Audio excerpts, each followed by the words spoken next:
அன்பர்களே, தமிழகத்தில் பாஜகவின் வாக்கு வங்கியை உயர்த்தியதுடன் கட்சியை பேசுபொருளாக வைத்திருந்தவர் அண்ணாமலை. திராவிட அரசியல்வாதிகளுக்கு சிம்ம சொப்பனமாக விளங்கினார். இதுவே அவருக்கு கட்சியினர் மத்தியில் செல்வாக்கை அதிகரிக்க செய்தது. ஊடகங்களை எப்படி கையாள வேண்டுமோ அப்படி கையாண்டார். இது கட்சியினருக்கு மிகவும் பிடித்தது. கட்சிக்கு அப்பாற்பட்டு இளைஞர்களும் அவருக்கு பின்னால் அணிவகுக்க தொடங்கினார்கள். இந்த சட்டமன்ற தேர்தலில் அவர் போட்டியிடவில்லை. இது இப்போது தமிழக அரசியலில் பேசுபொருளாகி இருக்கிறது.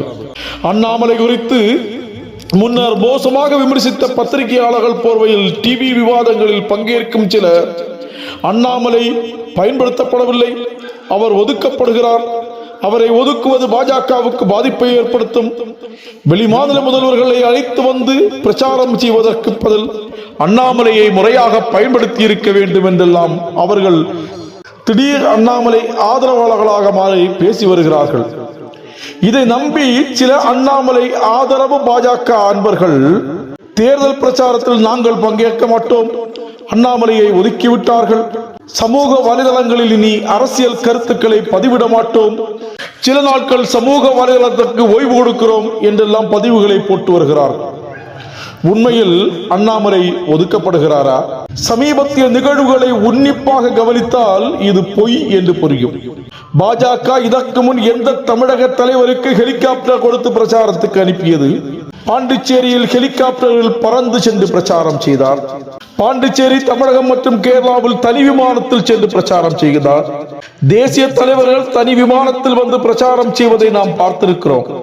தமிழகத்தின் எந்த மாநில தலைவருக்கு தனி விமானம் கொடுத்து பிரச்சாரத்துக்கு அனுப்பப்பட்டார்கள்?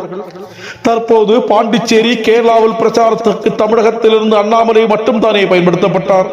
வேறு எந்த தலைவர் பிரச்சாரத்துக்கு அனுப்பப்பட்டார்? அல்லது எந்த மாநிலங்கள் வேறு தலைவரை விரும்பி கேட்டன?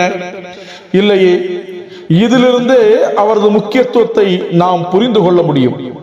மட்டுமல்ல, மேலிடம் அவரது முக்கியத்துவத்தை எவ்வளவு புரிந்திருக்கிறது என்பதையும் நமக்கு புரிந்து கொள்ள முடியும். மாநில தலைவர் நயினார் நாகேந்திரன் இத்தனை முறை டெல்லி அழைக்கப்பட்டாரா? இல்லையே. அண்ணாமலை அடிக்கடி டெல்லி அழைக்கப்படுகிறார். தேர்தல் வியூகங்கள் குறித்து அவருடன் விவாதிக்கப்படுகிறது. தமிழகத்தில் அடுத்த கட்டமாக எடுக்கப்பட வேண்டிய நடவடிக்கை என்ன என்பது குறித்து அவருடன் விவாதித்தே முடிவுகள் செய்யப்படுகிறது. இதனால் இவன் முடிக்கும் என்றாய்ந்து அதனை அவன்கண் விடல் என்பார்கள். பாஜக தேசிய தலைமையும் அண்ணாமலை அவர்களை முறையாக பயன்படுத்தி வருகிறது.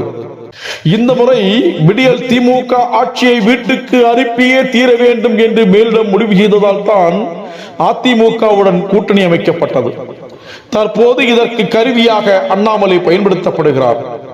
இன்று முதல் எல்லா தொகுதிகளுக்கும் பம்பரமாக வலம் வர உள்ளார் அண்ணாமலை.